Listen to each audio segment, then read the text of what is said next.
Hello everyone and welcome back to My Hero Academia Podfics. Today I'm going to be continuing with the Deku DO series. This will be Part 8, Chapter 9, entitled Zen and the Art of Motorcycle Maintenance. Aizawa hefted a small sigh as he rubbed his temple. Whatever he had been hit with the night before, he thinks someone had said something about toad venom, had left him with the world's worst hangover. Of course, if he was able to teach in a full body cast after the USJ, then a headache wouldn't be too much of a hardship. So here he was, wrapped in his sleeping bag on the floor of classroom 1A, tinted goggles pulled away over his eyes to block out the sun. Groaning, Aizawa pulled himself up from the floor. "Sensei, are you feeling okay? You seem a little off today," Yaoyorozu asked, worriedly upon seeing her sensei's pinched face. "You do seem even paler than usual," Uraraka tapped her chin. "Aizawa-sensei, you must take care of your health. It is of the utmost importance for a hero," Ida chopped. Aizawa's lips tugged down. Usually his problem child would have added something to the conversation. Instead, Midoriya looked almost despondent in his chair as he pointedly didn't look at his sensei. A flash of green passed before Aizawa's eyes. "I brought you some orange juice." But that hadn't been his problem child, but the green-haired doctor at the clinic. "Problem child," Aizawa sat up with a gasp. "Sho, I'm so glad you're awake," his husband had responded with joy. "Where's Midoriya?" "What are you talking about?" "The problem child was here." "Oh, you must mean the doctor," a kind-looking nurse with cropped brown hair and kangaroo legs entered the room. "It's after shift change, so he's already gone home. I know he looks young, but I doubt he'd appreciate being called a child." "But he's still a student. He's in the hero course at UA." "You must be mistaken," the nurse shook her head. "The doctor who took care of you was quirkless." "Maybe they just looked alike, Sho." Yamada ran fingers through Aizawa's hair. "From my understanding, you were fairly intoxicated." Aizawa blinked. "Wait, where am I?" Sensei, do you need us to call Recovery Girl?" Aizawa was abruptly shaken out of his thoughts. "Apologies, I was just lost in thought. I'm fine. Anyways, listen up, 1A. Today is our last day of training before the provisional exams tomorrow. We're only going to do a half a day, so that you all have time to rest for the test. However, before we head to the gym, we are going to have a special joint homeroom class with 1B. It has been brought to my attention that certain elements of your education may have been lacking. We will be rectifying this today." "But Sensei, we cannot all fit in one classroom," Ida interrupted. "I was just getting to that. Girls, you'll be heading to 1B. Boys, you should stay here. You have 2 minutes." There was a sudden scrambling. Shortly after all the girls had rushed out the door, the 1B boys filed into the classroom. "Ugh, why must we share classes with the detestable 1A?" Monoma groaned as he entered the classroom. "Hey, we can hear you, you know," Kirishima shouted back. "Quiet." Aizawa clutched his head in pain. "It is illogical to squabble. Now, your teacher for this lesson should be here any moment. I'm going to go take a nap." Aizawa made to leave the room. As he did, All Might walked in. "I am here to teach you sex ed." "What?" Aizawa smirked and slipped out of the classroom. "Sho!" Yamada greeted, looking up from his grading as Aizawa entered the staff room. "How are you feeling?" "I'm fine, just going to take a nap," Aizawa answered, lying down on the sofa with his head in his husband's lap.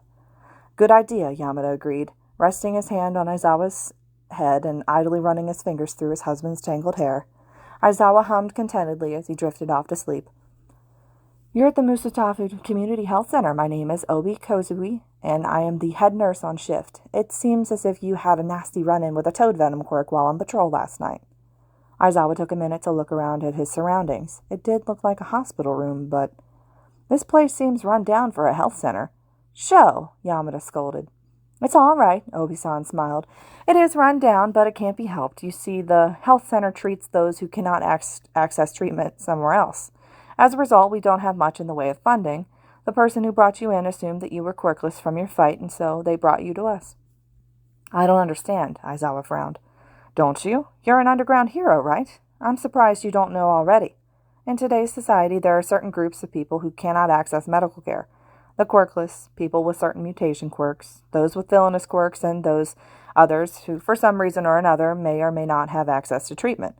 The purpose of this clinic is to treat these people. I say clinic, but we actually function more like a hospital." "But why can't they go to an actual hospital?" "Did you know that Musatafu General has a blanket policy of refusing treatment to quirkless patients, even in emergency situations?" "They what?" Aizawa growled. "They claim it's because they don't have the training to handle quirkless bodies, and so it's a liability issue. But the reality is that they just don't want to waste precious resources on people who they consider to have no value or future." "That's horrible," Yamada cried. That's life, Obi replied primly. It's also why the clinic exists. We treat every patient equally, no matter who or where they come from. We are a safe place for them to go when they are weak and vulnerable. As such, I ask that you do not tell others of this clinic. Even other heroes, especially other heroes. We treat and serve as a safe haven for anyone who asks. The people who come here have had hard lives, and many are not looked favorably upon the law.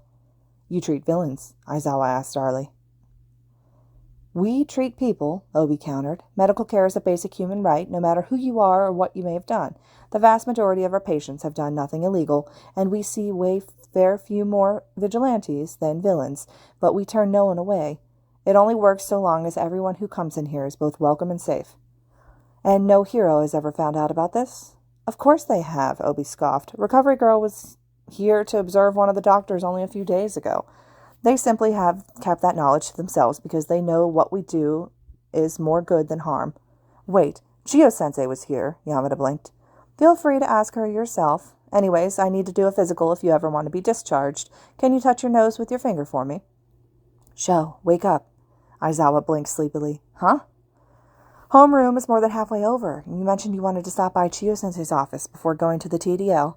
Right, thanks, Sashi. Aizawa pulled himself up. Huh. Wonder how the brats are handling their surprise lesson. A better question may be how Yagi-san is handling it. Aizawa's sweat dropped. You may be right on that one. I am here to teach you sex ed.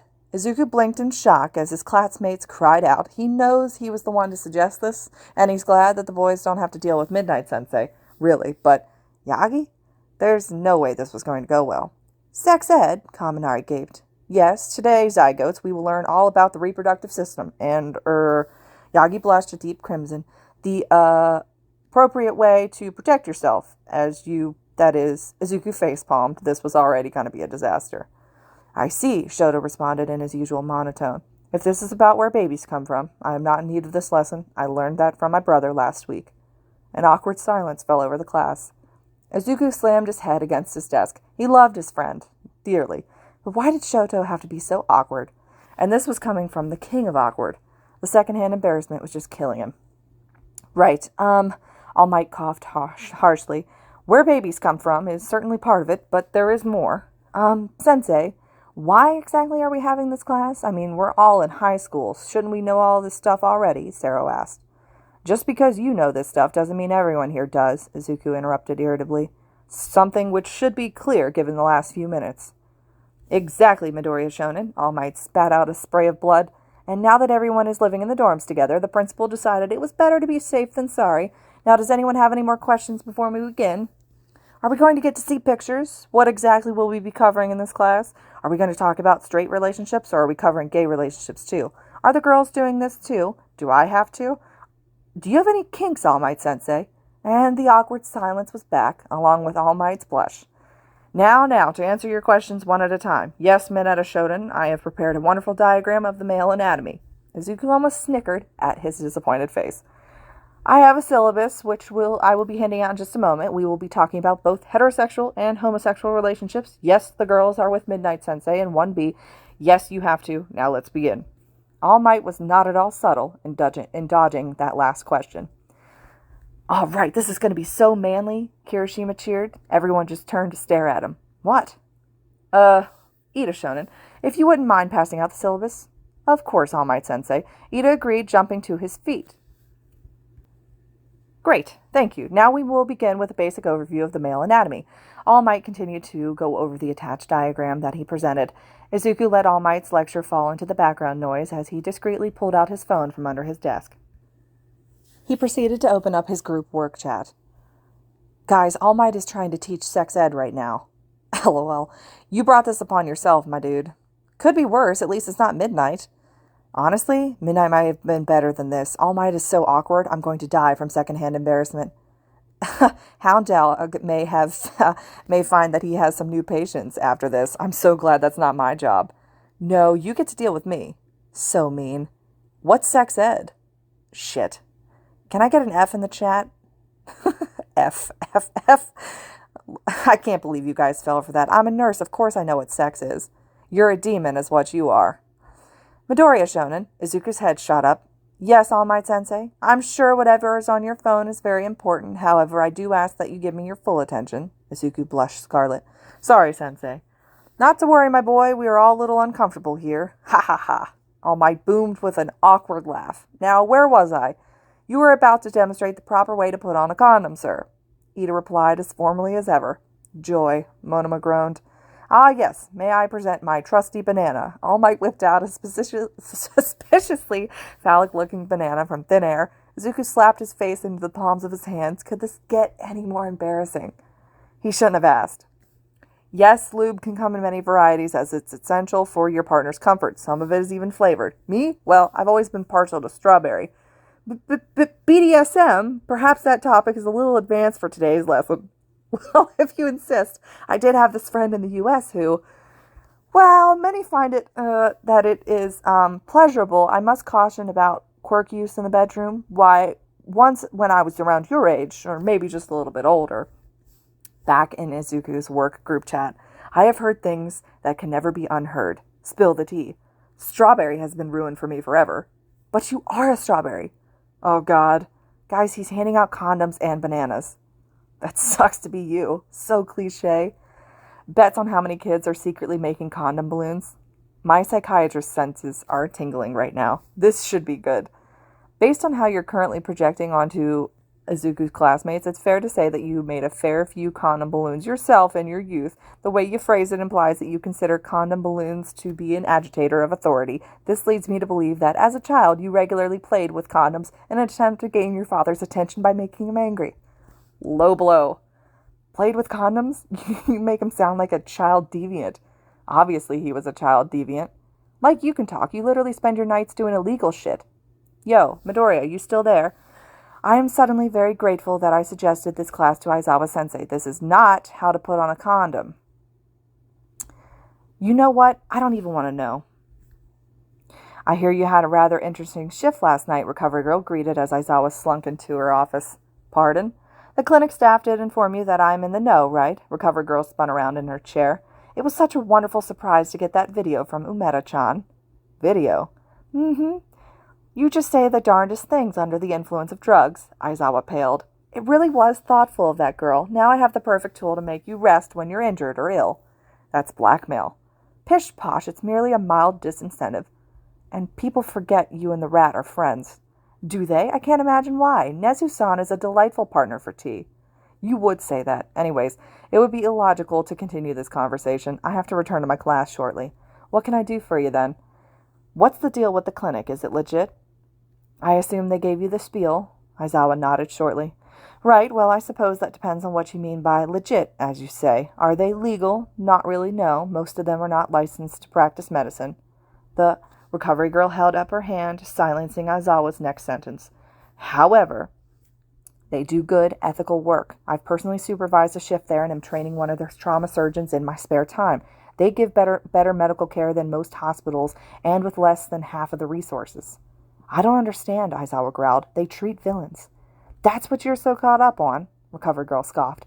Medical care is a human right. I'm sure they told you the same thing. They'd be piss-poor doctors if they didn't care for anyone and everyone who walks through their doors. Even if I were to accept your premise that they are somehow perpetrating harm by treating villains for every villain they treat, that they treat 100 more innocent people who, I may remind you, are completely unable to access traditional medical care.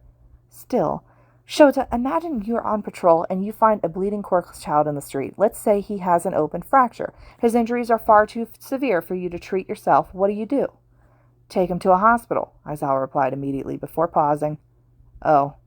Yes, oh. Without the clinic, that child has no chance, nor does the shop clerk with the scary mutation quirk, or the illegal immigrant couple with a sick newborn. They even have to pay what you can system in place for those who can't get health insurance. The only reason the clinic is illegal is because we made it so they had to be. Do I wish there were actually licensed doctors and nurses in there? Of course I do. But I also recognize that they are in an impossible situation and have managed to create something absolutely incredible. Something that saves lives. To stop them would be far greater of an evil. I understand, Aizawa sighed. If their medical practice is as good as you say, even though they're not licensed, I'll let it go. I'll keep their secret. I'll make sure Hizashi does, too. Thank you, Shota. Recovery Girl smiled warmly. Now here, have some gummies for the hangover I'm sure you're nursing.